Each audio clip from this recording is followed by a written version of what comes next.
Cerita Islami. Ketakutan seorang anak kecil. Ada seorang syekh sedang berjalan-jalan di tepian sebuah sungai. Ia melihat seorang anak kecil yang belum mencapai usia balik, sedang berwudu sambil menangis.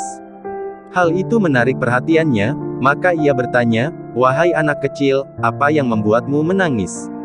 Anak itu berkata, "Wahai Tuan, aku sedang membaca Al-Quran, hingga sampai pada firman Allah, yakni surah At-Tahrim ayat 6, yang artinya, Hai orang-orang yang beriman, peliharalah dirimu dan keluargamu dari api neraka yang bahan bakarnya adalah manusia dan batu.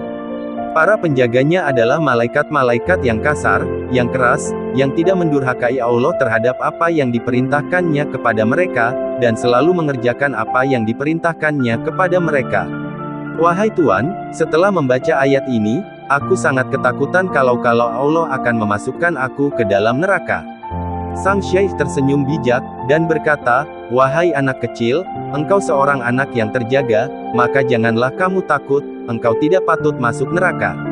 Tentu saja jawabannya itu didasari kenyataan yang dilihatnya, bahwa anak sekecil itu sedang berwudu, membaca Al-Quran, bahkan bisa menangis ketika menangkap makna ayat-ayat Al-Quran.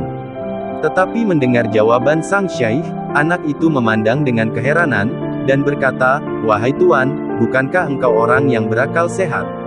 Tidakkah engkau tahu, ketika manusia akan menyalakan api, ia akan membutuhkan kayu-kayu yang lebih kecil terlebih dahulu, baru kemudian kayu-kayu yang lebih besar?"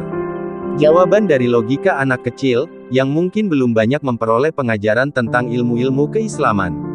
Tetapi hal itu sangat menyentuh sang syekh, ia menangis lebih keras daripada tangisan anak kecil itu, dan berkata, "Anak sekecil ini lebih takut kepada neraka, bagaimana dengan keadaan kami?